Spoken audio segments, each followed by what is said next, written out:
Hello, everyone. Welcome to Billionaire Girls Club. I'm here with my friend, Jenny Lefcourt. I'm going to have her introduce herself, and then I'm going to ask her some questions. I'm super excited to dig into it.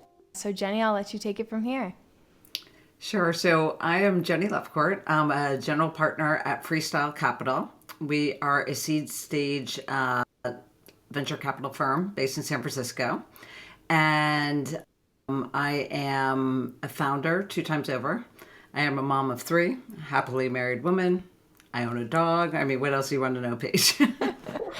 Well, let's start with where you grew up. So you grew up in Miami, and from my understanding, you had a great time in high school. But I think from listening to previous interviews, one of the things that you struggled with was you got good grades and did well in school, but you didn't really find that spark of learning and that pleasure of discovery. So I would love to hear more about how you found that spark again after spending a bunch of days in high school not feeling that way. Yeah, I would say I look back on my high school days. They were definitely fun, but they were not inspired. I would say I was pretty bored. And I went to this huge high school. I mean, the closest thing that it comes to is Fast Times at Richmond High. Big public high school, maybe 1,000 kids per grade, and about 800 would graduate. So I mean, it was different than I think a lot of people that I now hang out with went to. And I cut corners. I didn't read books. I read Cliff Notes. I was very goal oriented, didn't understand that. And so I could get good grades and cut class and everything seemed good. And I ended up, because I had good scores and grades at Penn and at University of Pennsylvania, I suddenly was surrounded by a bunch of people who actually liked to learn. And I was in these small, interesting classes where it was interesting. And it was the first time I was sort of lit up where I was not driven to get the A and get out and be efficient. I was driven to want to learn. And so I had a real transformation in that time where I felt like I kind of understood that learning could be fun and it wasn't just this thing to try to sort of check, do school. Yeah. Right. And did you study accounting in your undergrad program? Did I what? Did you study accounting during your undergrad Yeah, I program? did. So there was a lot of gravity at Penn into Wharton, their business school, because it's so good that even I would argue people who didn't grow up knowing they wanted business, when you're at Penn, you think long and hard. Am I sure I don't want to do Wharton?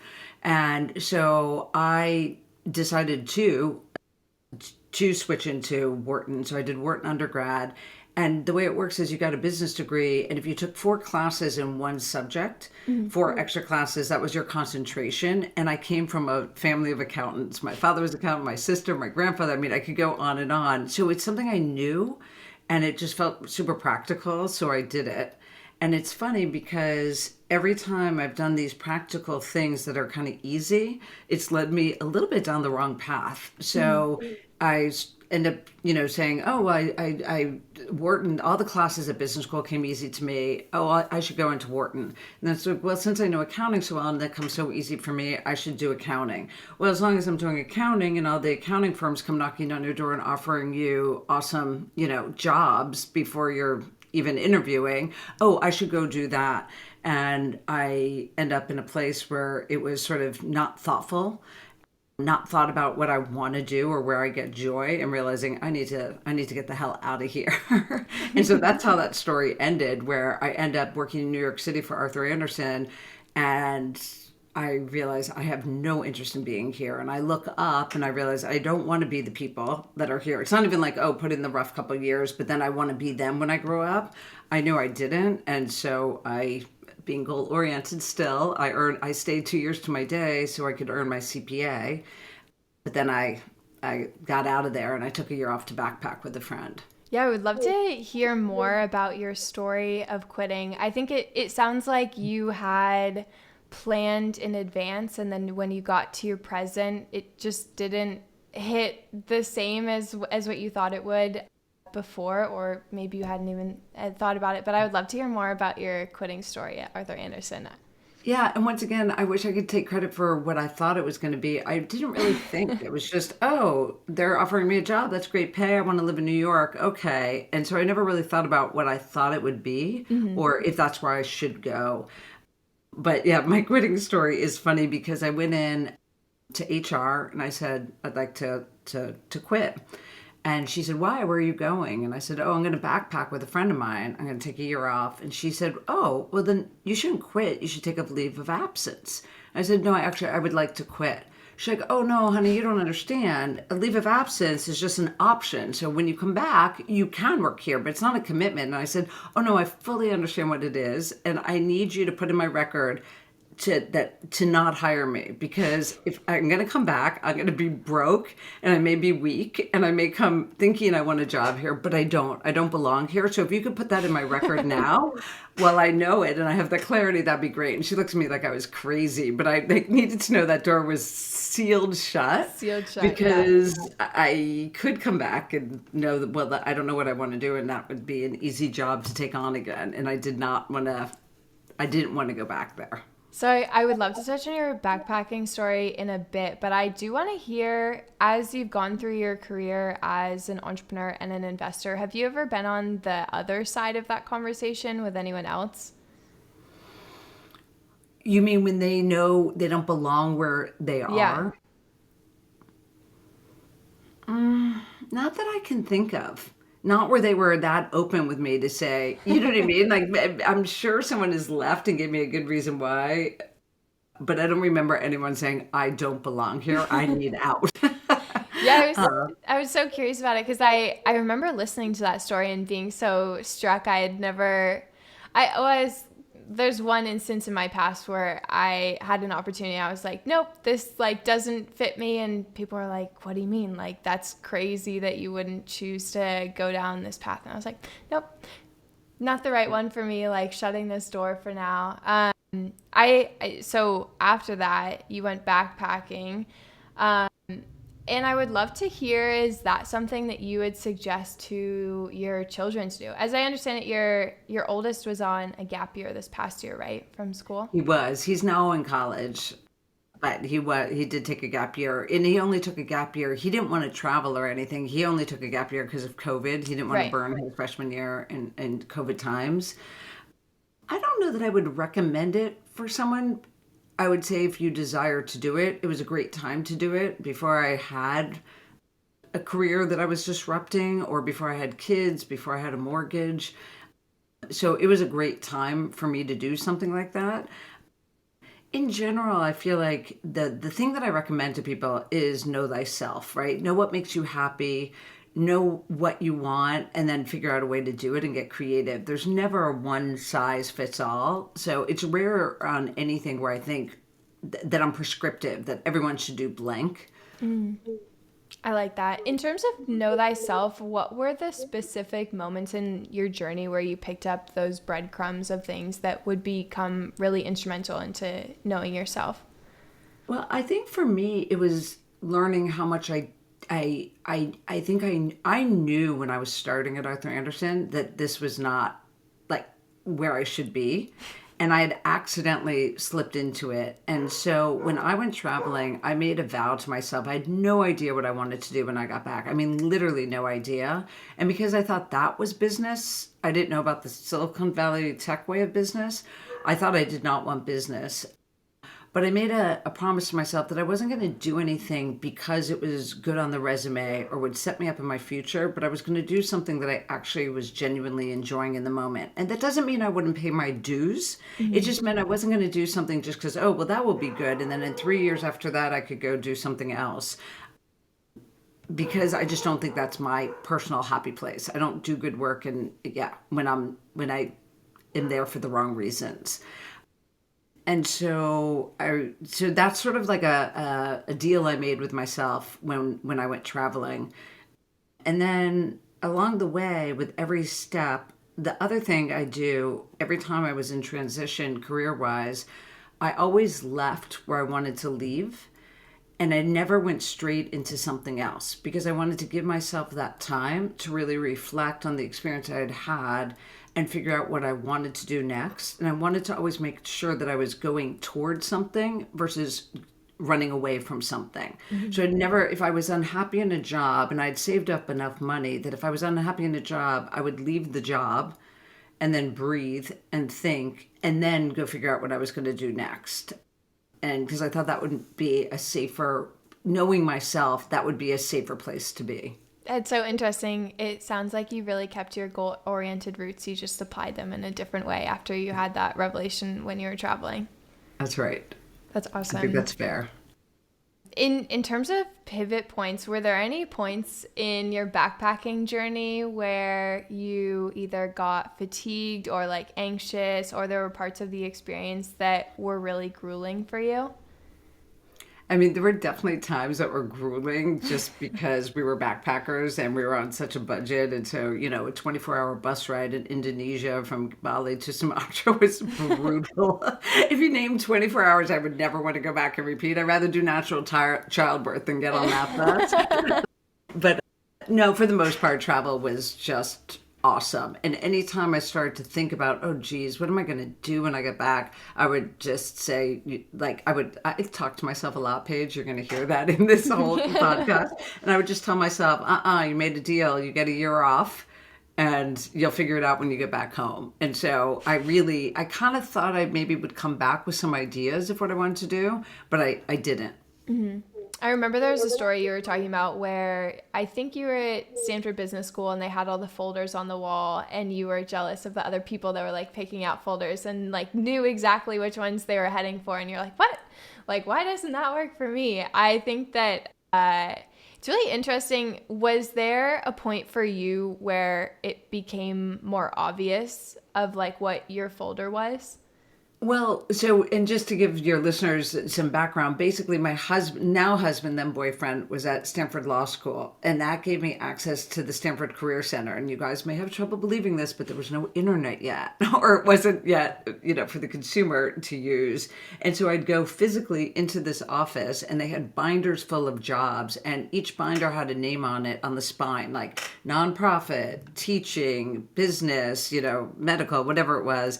And I would grab 8 of them and sit down and start reading job descriptions. And that's what Paige is you're referring to the time that people walk in and they knew which one to pull. And I was like, oh man, I wish I knew which one to pull. But in time of reading all the job descriptions, I did find myself really enjoying the sound of these marketing or business development jobs.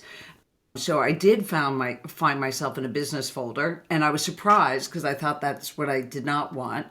And I don't think I've ever told this story, but there was this company I thought was the dumbest name I had ever heard of. So I figured, well, that'll be a good first interview. It was called My Software Company.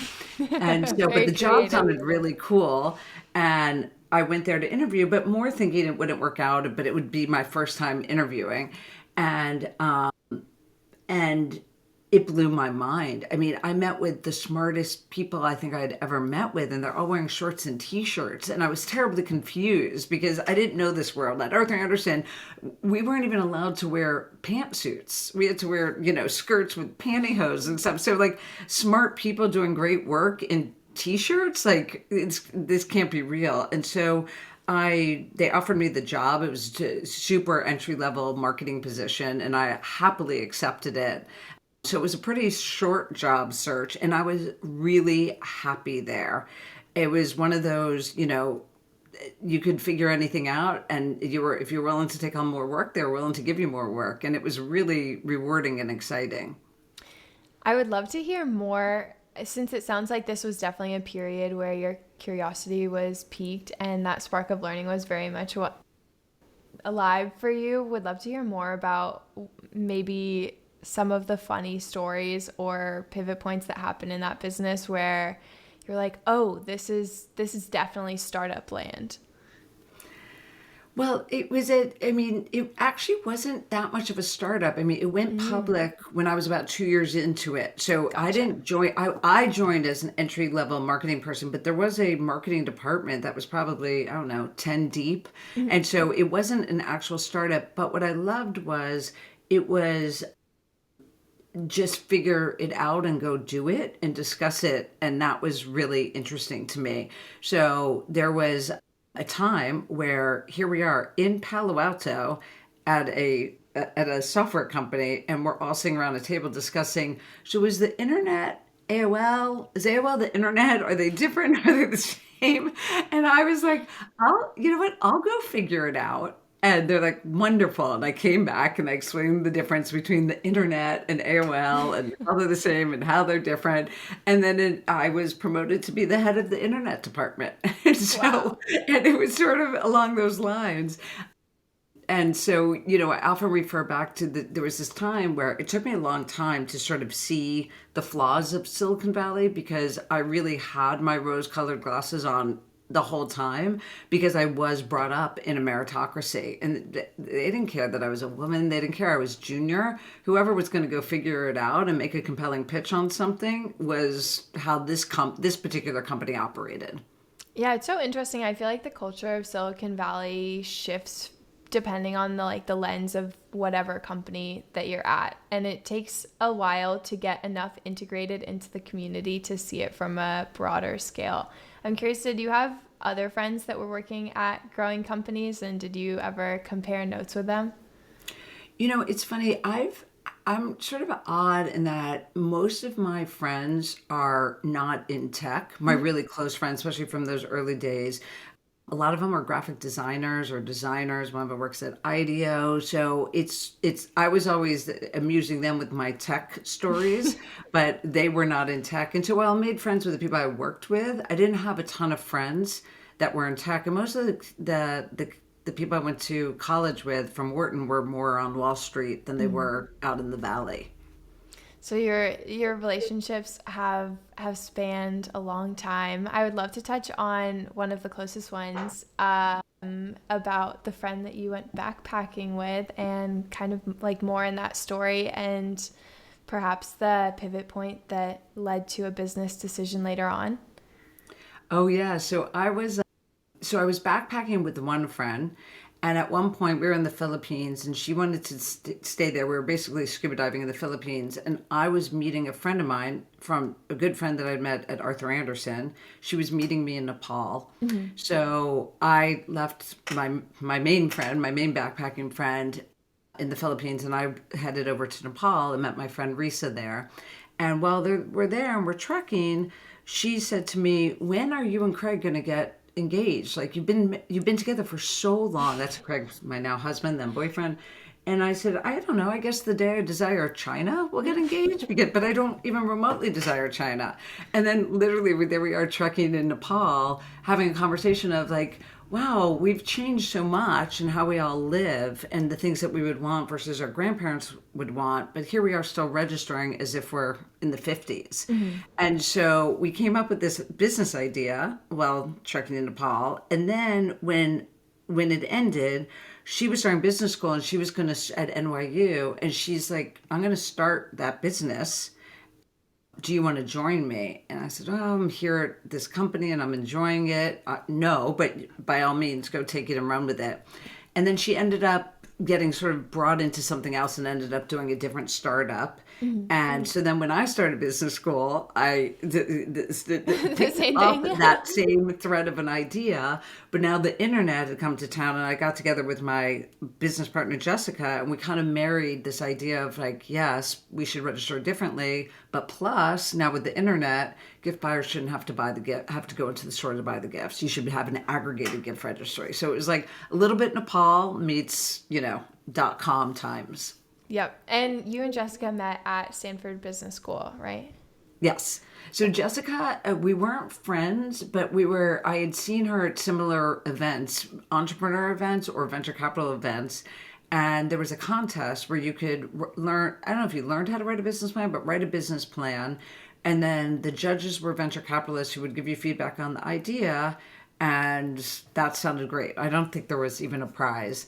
And so I asked her if she wanted to work on it with me. And she said, "Sure. Do you have any ideas?" And I told her my idea and her jaw dropped open.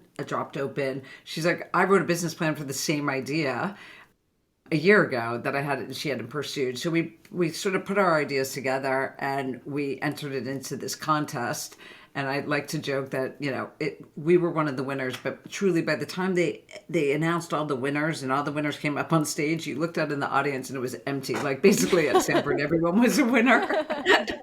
But the winning part of it was that a venture capitalist followed up with us. He was at Kleiner Perkins, Dave Wharton, and he said, "Hey, guys, are you really pursuing that? Because I think it's a great idea." And we said, "Yeah, we'll really pursue it." So that we got really serious about it after that. Yeah, talk about coincidences. That's so funny that you and Jessica had the same business plan and ended up in a almost empty auditorium. I would love to hear more about what that decision was like to drop out of business school to start your first company, especially in like it was a bit of a different time back then, right? In terms of like people were not dropping out of business school at all. It was Amazon had just kicked off, but the .com craziness hadn't quite kicked in. And so Jessica and we kept on working with Kleiner Perkins, basically going round and around. He'd challenge us. We'd hear his challenges. We'd go back. We'd work it. So for about a semester, we were working on the business plan. And by the end of that, our first year, we had Kleiner Perkins committing to $1 million into our startup, which was just us and our idea. And so we went to the dean. So we worked on it that summer. But then we ended up going back to the dean and saying, "Hey, we have this opportunity and it's just too good to not pursue. So we would like to pursue it. But if and when it doesn't work out, we would love to come back. We love it here. It's just like opportunities knocking loud and clear." Mm-hmm. And it was a very different time. And his response was, "Well, if you want to come back, it's because you failed and we don't want failures here." And we were like, "Okay, I guess that's a wrap." Like there was nothing more to discuss. And so we then went out to lunch, and the conversation of, okay, do we want to quit business school was actually oddly easy for both of us. Everyone's like, "Oh, that must have been such a hard decision." And it really wasn't, because it was everything we would have. I would say to Jessica, "I don't dream this good." Like to say it was my dream come true, it's like, doesn't even do it justice. So in an ideal world, that would have happened at the end of my second year, because business school is really great. And there were great people that I think I could have gotten closer with, but definitely was not going to complain that such an incredible opportunity came so early in my life. That's incredible. I love that story of you two going out to lunch. I feel like after having that conversation, the decision might not have been as hard, given that sentiment. And then who was the first person that you and Jessica hired? Say it one more time. Who was the first person that you and Jessica hired?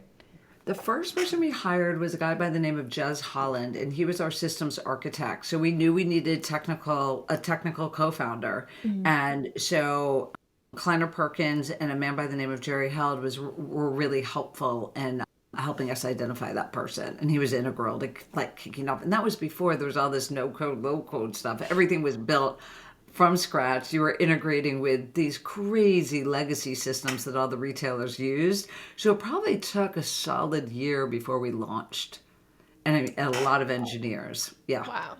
It's incredible to think about how different it is today to like spin up products. It's so different. Yeah, that's nuts. So I guess like I'm curious, in your discussions with Jessica and like that co-founder relationship, how did your relationship evolve as your company grew together? Yeah, it was interesting because there we were, co-founders doing everything. And the beautiful thing about our relationship was we're really comfortable seeing where the other one, discovering, we didn't know, where one of us was stronger than the other. And so we would use each other rather than fight that. We would appreciate it and use each other. So Jessica is just fantastic at sales. She can sell anyone anything. So I'd find someone that I wanted on my team. I'd move them along beautifully. And then I'd say, I'd love for you to meet my partner. I'll bring her right in. And I would be like, "Jessica, go do your thing." And she could close them. She could close everybody because that's who she is. And it's a real gift. And what we discovered was I was better with like the the long-term partnerships with the retailers. And so we used to divide and conquer all we took the important retailers we wanted to work with and it split it in half. And then she's like, actually, why don't you seem to be more natural at this and I'm better at product. And she was just stronger dealing with technical people. She was more technical than I was. And so we just kept on kind of passing batons back and forth, but it was done with real openness to, okay, let's play to each other's strengths. And that's just something I think I almost took for granted because it was so natural to both of us. And now, having done another startup and also just seeing lots of founders, a lot of people fight that, right? They're uncomfortable that their partner is better at something where I sort of don't, I'm so goal oriented. I don't really care how I get there. I just want to get there. I like to win. And so if someone else is better than me at something, I am very happy to have them do their thing. Yeah. So have you found that passing the baton is different when you're working with a team that works for you rather than a co-founder? Well, I don't view any of my teams as working for me. Mm-hmm. In fact, I work really hard to make sure that all founders know that they do not work for their investors. Mm-hmm. And so as an investor, I feel really lucky to be on a journey with the founders who I work with. And I do my damnedest to add value, just like the Doug McKenzie at Kleiner Perkins and many other VCs added value to me. And so I share opinions, I share my network, I share frameworks, I challenge their thinking, but by no means do I view them as working for me. And in fact, I just earlier today, Anne Miraco at Floodgate and I did this, how to manage a board meeting or a strategic meeting of startups. I was really clear that to me, it's a sin if you as a founder are ever saying, well, I'm doing this because my investor told me to. It's like, never do a damn thing that your investor tells you to. If your investor tells you something and you think it's smart, then you can do whatever you want because you think it's the right thing to do. So it's great if your investor, opens up your eyes to something, but right. Never do something because your investor told you to. I think that's an interesting switch, especially for people that are new to the industry, is really owning your perspective and realizing that your business better than anyone else does. And other people's opinions are just that, opinions, and by no means are they can be points of experimentation if you think that they align, but yeah, people give a lot of advice.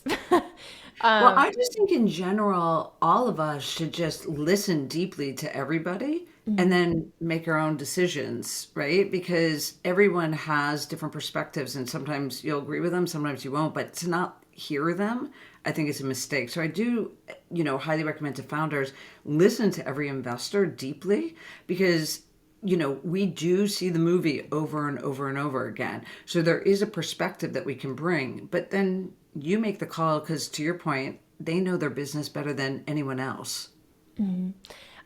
I'm curious, what are some of the lessons from those periods that you take now into your investing practice that, as you said, you've seen the movie over and over again, both as a founder and an investor. What are some of the lessons that you share? One lesson that I deeply share that I appreciate that my first VC, Doug McKenzie, shared with me is really understanding there are usually 2 or 3 things that are gonna make or break you in each milestone that you're trying to prove. So let's say from seed to Series A. Mm-hmm. And then there's a lot of other stuff you're gonna do. Never confuse those things. And so if we ever went to Doug and say, hey, look at our new logo, isn't it great? He'd say, I don't give a shit about your logo. Where are you with Macy's, right? What are the things? And every day I want you guys to wake up and say, do I have the retailers I need on board? And if not, what the hell am I going to do to move them? Then you could do that other stuff on the side, but don't confuse yourself between what is mission critical and what is not. And so I work really closely with my founders to tease out from them because I don't know the answers, but I can give them the framework of what is mission critical versus not, and really trying to provide that same clarity for them.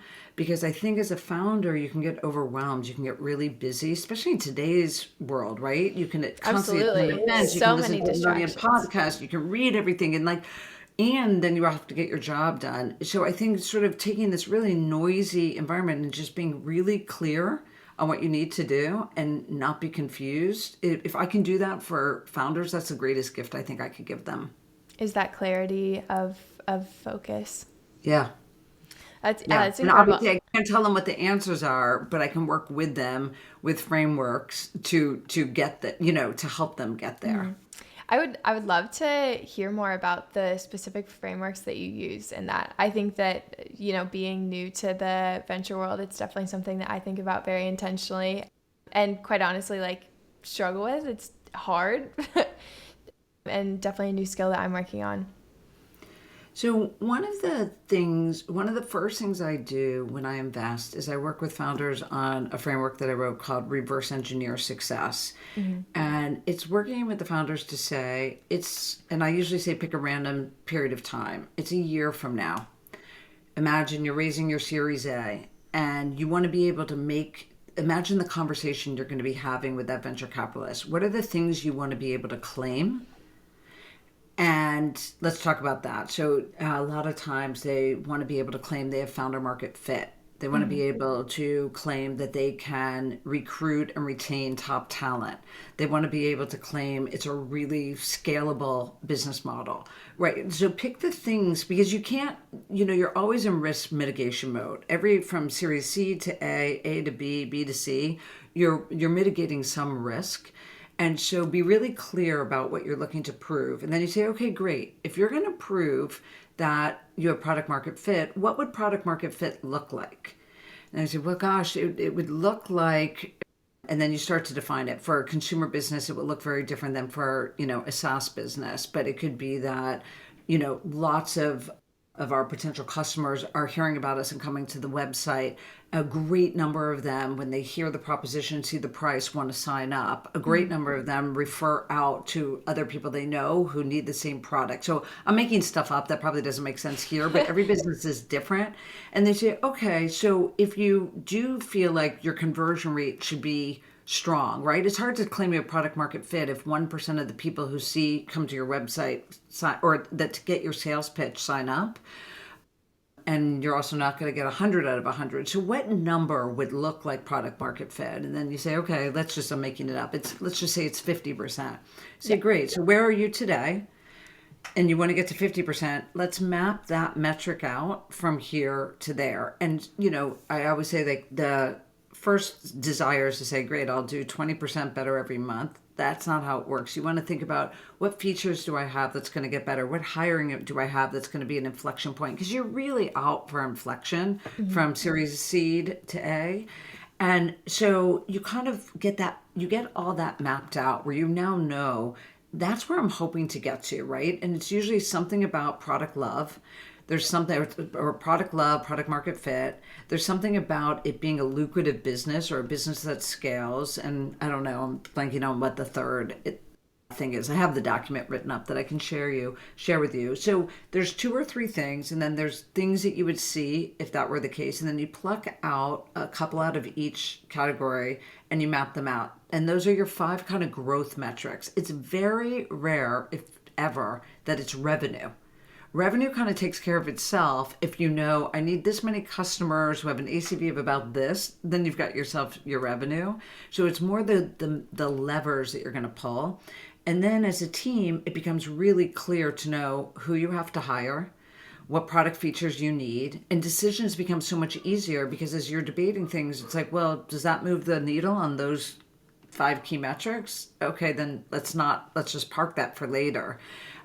And so it's a hard process to do with founders because I think a lot of founders are used to getting things right.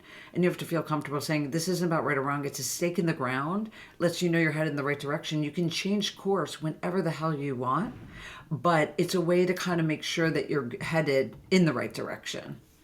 I think metrics can be either very positive or like very detrimental to businesses depending on which ones are the success. I'm curious if you've seen founders perhaps use one that isn't aligned with them and that went negatively and how you saw them change course.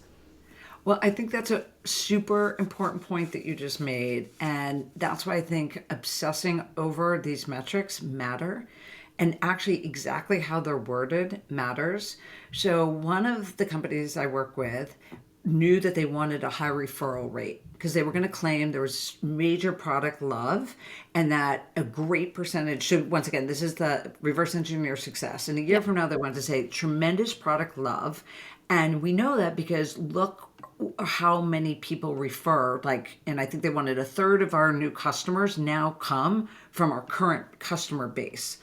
So somewhere along the lines, as they trickled those down to metrics for the team, someone on the team had the metric of new user, the referrals per new user. And so I was doing I like referral programs. So I was doing like a review of what's your plan and whatnot, and was going to pressure test, and everything she was doing was on this new sign up flow. I said, that's great, but like you have 10,000 other users.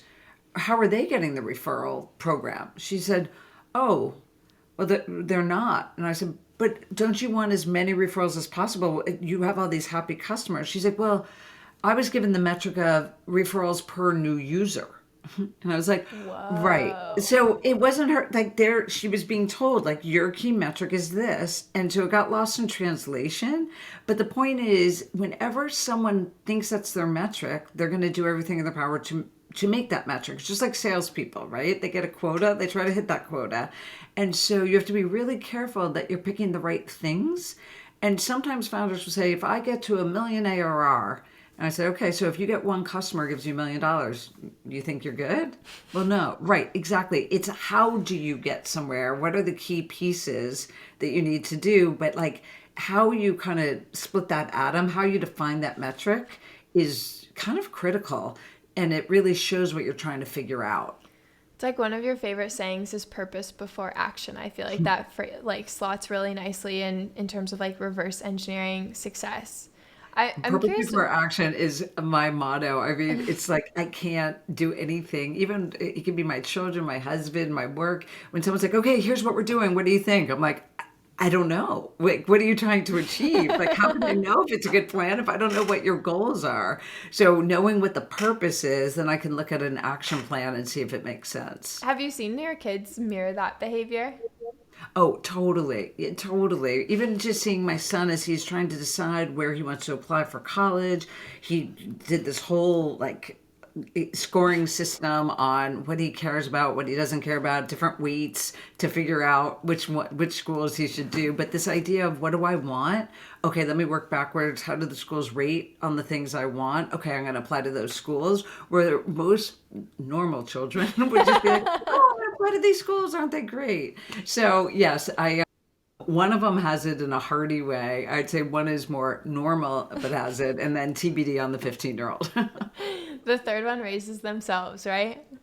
What did you say? Oh, I remember you joking somewhere that the third one raises themselves. Oh, totally, totally. And that's why I'm the third. It's like, yeah, Yeah. we're Well, feral. I love that. I would love to like keep on that train because I know you mentioned before this that I would love to hear that story about how you held your career back for 10 years while raising 3 young kids and what you might have done differently. Yeah, so it's interesting. So I was, I am definitely intense. Like if any of you follow Enneagram or know Enneagram, I'm a type 8, which is Intense in all intense by caps. nature. and and so I thought I really wanted to be home and present with my children. And so and I was tired after my first startup. So I left to breathe. I had 3 months before I was giving birth to my first kid. And after about 6 months, I was like, okay, I am not. I thought I wanted to be a full-time stay-at-home mom. I don't. I give full credit to all that do. It's a different kind of intense. And I just missed using my brain and my confidence kind of went to shit. And there was something missing for me.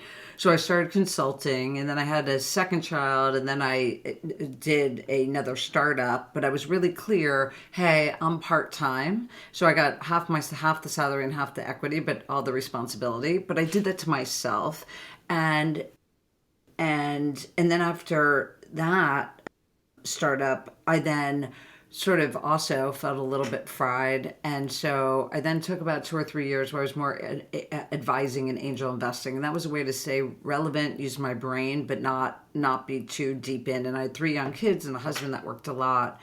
And so I can't say that I have regrets because I feel like I did what I wanted to do at the time. And I had that luxury. And I want to be clear, I know that that's a luxury when you have that choice. But I had the choice and I made conscious choices every step of the way. But I do think now that I've read more and understand more about sometimes how we women can hold ourselves back, I do think it was this idea of I didn't want to fall short of expectations. So rather than fall short, I'll just take myself a little bit out of the game. And I know that Sheryl Sandberg's book, Lean In, is a little controversial, but when I read that, it really spoke to me as someone who was not leaning in at that time and sort of holding myself back because I was nervous about being in that uncomfortable tension point rather than just embracing that's life and it's messy. And, yeah, so I see how women are doing it now, and I think it's just smarter and better, and it's a more whole self showing up for work, and I think for men too. And you can talk more about your kids. You can have to leave at 3 o'clock for a doctor's appointment. I didn't know that that was possible as a full-time worker. Like to me, full-time was like 24/7 and always on the, ready to answer the phone and answer the email. And so I feel like some reality, even though a lot of people are burnt out and work too much, I do feel like most women know that they're allowed to have kids and have maternity leave and have to leave work to go to the doctor. And that's absolutely acceptable. So I guess my point is, if I had had that perspective and didn't hold myself up to such a high bar, I think I could have been a little bit more in, even while raising the kids. But it's hard for me to regret anything I did because I really had a good time at each stage. Mm-hmm. And you moved to Marin when all three were born after that? Yeah, so we had all 3 in San Francisco, and we moved to Marin when the youngest was just under 1. So 1, and then 4, and then 6 years old. Mm-hmm. And then at that time, I was working with my second startup, Bella Pictures, and that was in San Francisco. So I would take the ferry into San Francisco. And that was hard, even though it was quote unquote part time. Yeah. It was intense, and it sure didn't feel part time, especially because, it was just an intense time for me. The ferry is such a fun way to commute, though. I hope you enjoyed your I did 20 enjoy the minutes in the commute. beauty of the bay. Yeah. That's awesome. Civilized way to get into work without question. Yeah. Yeah, all sorts of transportation. Going back to that, I know that you were at Arthur Andersen when you were living in New York, but I would love to hear more about some of your favorite memories from the city, because as I understand it, you are still a pretty big fan of New York. I love New York City. So I love walking everywhere. I love never being bored, but not having to make plans.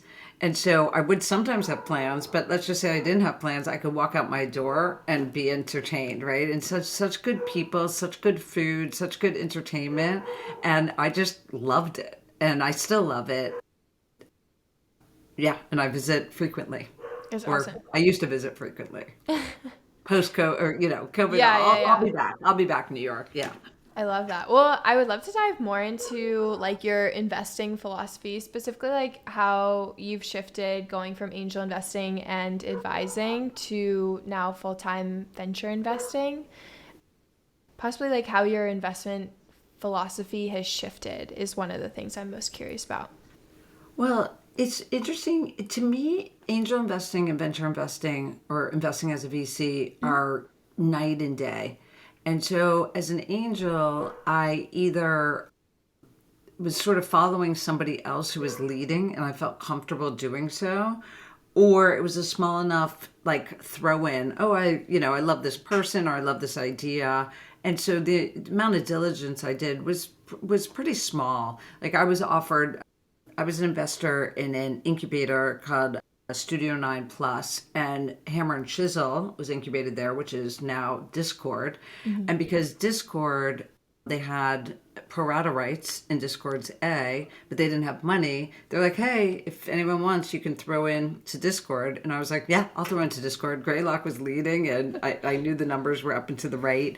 But I'd be lying if I told you that I had done all this diligence and I had this whole thesis. I was just like, yeah, that looks like a rocket ship I'd like to get on.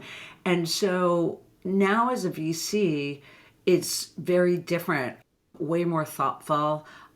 I'm going to be working closely with the team. I have to believe that there's good chemistry. There's value I can add. It's a team that I want to work with. I believe in their vision of the world.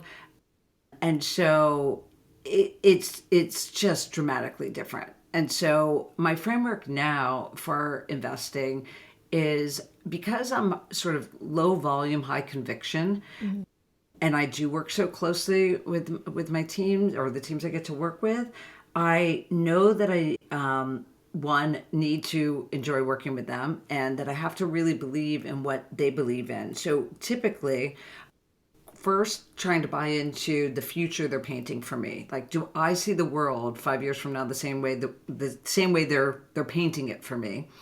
And if so, if they can become a market leader in that space, do I believe that's a prize worth winning? Because sometimes I believe they could become a market leader in that space, but I'm not sure there's a pot of gold at the end of that rainbow. So I have to really decide that that's a prize worth winning.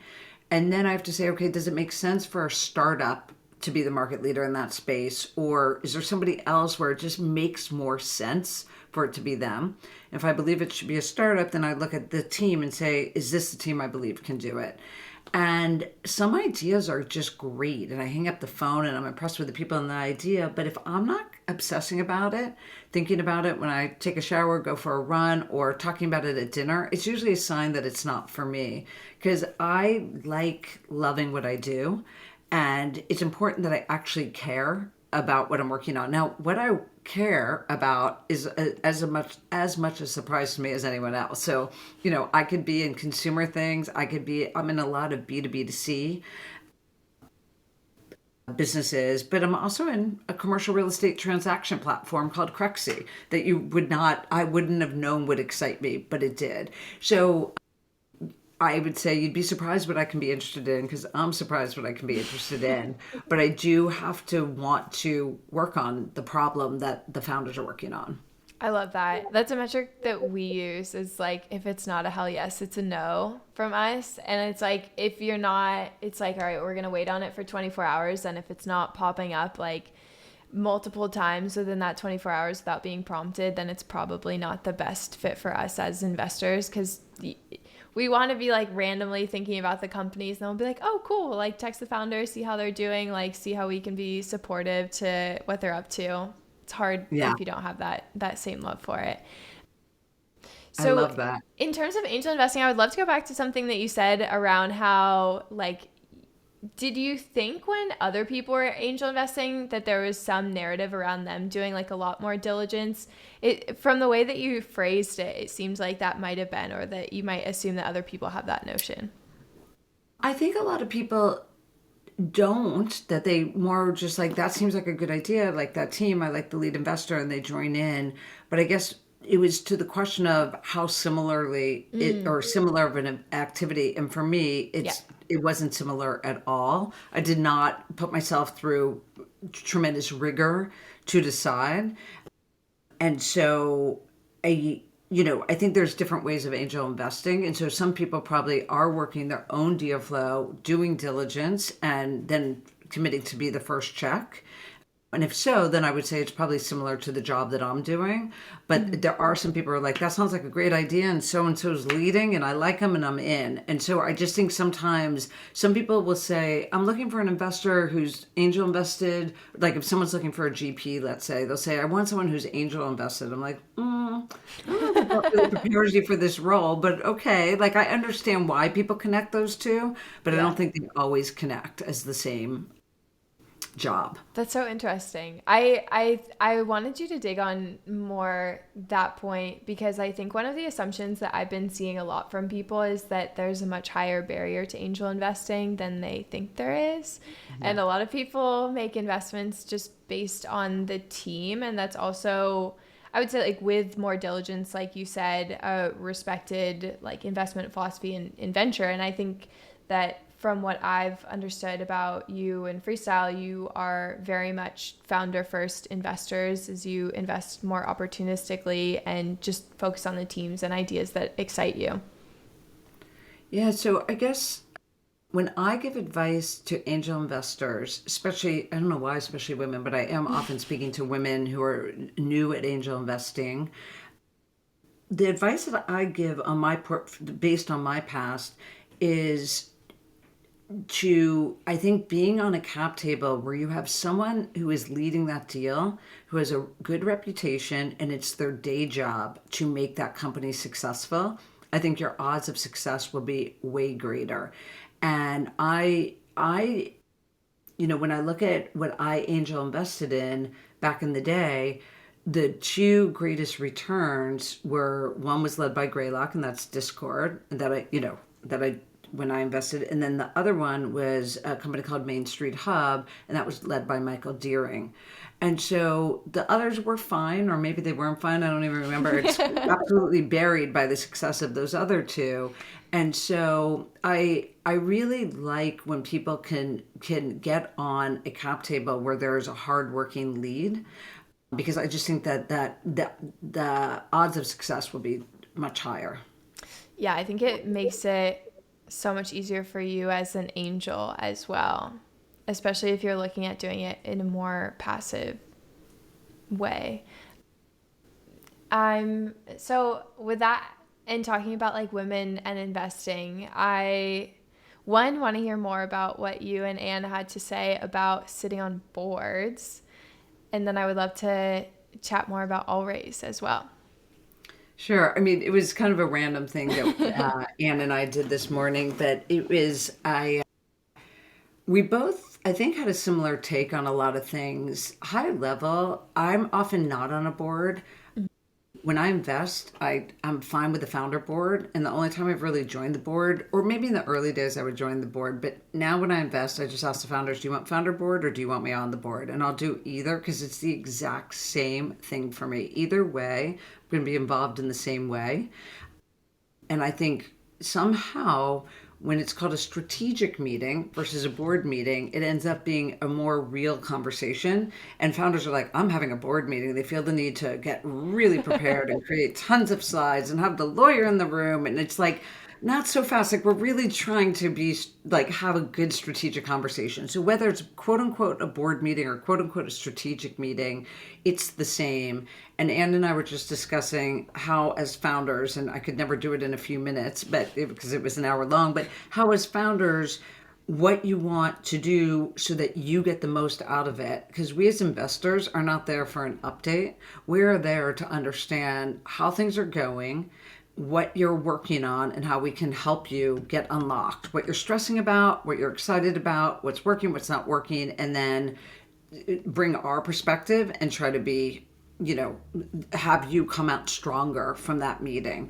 And so it was more talking about the different tactics to take to make that happen. That's cool. Before this, I was on the phone with one of our other investors and one of my mentors, Judy Estrin. She's the former CTO of Cisco and was like very early in the internet days as well. But she had literally the exact same thing to say, is you can't do tactical things and brainstorm in the same meeting. You have to be like very specific about which one you're doing. And if you're doing one, like stick to it, because it'll be so much more productive, and like have two meetings if you need to, but you will not get those combined. I totally agree, which is why, whether there's a board or no board, I think at startups, every 6 to 8 weeks, having a strategic meeting or a board meeting where it's really a chance for you to lift your head out of the weeds and only talk strategically. And sometimes you can bring up tactics that worked or didn't work, but it should be a strategic conversation, because day in, day out, you can really get swallowed by a lot. Oh yeah. Yeah, definitely. I think it's important to remember, as investors, you also need to do that and make sure you're like absorbing other things from the outside world. So I would love to talk more about the formation of Allraise and kind of how you've seen it develop over the past years and what you're excited about in the future there. Yeah, so it's interesting to me that I didn't know there was a problem with diversity in tech until I became a venture capitalist. And then I started looking and I was like, where are all the women? And there really weren't that many. And then little by little, I was told it was harder as a woman to raise money. And at first I was like, no, that's not true because I raised money. But I think the times had changed. And for a host of reasons, the data just showed that tech was not particularly diverse, and the sort of the people. I'm sorry about the dog barking, by the way. No, you're The powerful, the people writing checks at the VC firms were for the most part not women, and the majority of the venture capital was not for the most part going to women. So, and then there was some bad behavior. So I was aware of that, but I have great women friends, and we networked, and I felt fine. And then there was some bad behavior. It was Justin Callback and a few others that were sort of abusing some power that caused Aileen Lee to send an email to, I don't know, I think she said it was 20 of us, and said, hey, this feels like a window of time to get together and try to make our industry better. This industry we're all in and all love.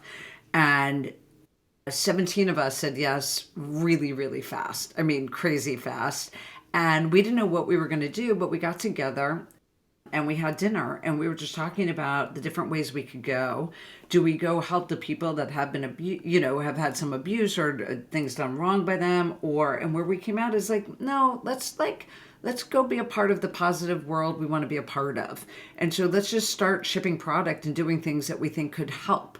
And that was the beginning. We didn't try to start a nonprofit. We didn't have a name. And so we had a few initiatives. And I remember the first, Jess Lee at Sequoia and I did this female founder office hours, and it was at Sequoia, and we're just trying to demystify the funding process, setting up founders to be more successful. I did that one with her, but then after that, Jess Lee took that program and ran with it and has done beautiful things with it. And then I started working on something with a number of other women called Founders for Change, because we recognized that founders actually cared about the diversity of their cap table.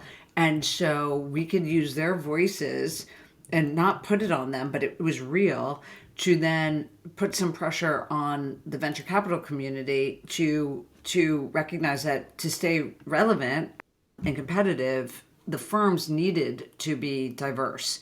And so there was that one I would say we need to bring that back to life. But anyway, it did a good thing, and we started just doing more and more initiatives, and then we recognized, I think, I'm not sure if I'm allowed to say the name, but someone very important and powerful offered us money and said, why don't you guys have a nonprofit and hire, headquarter and hire staff and keep going with this momentum.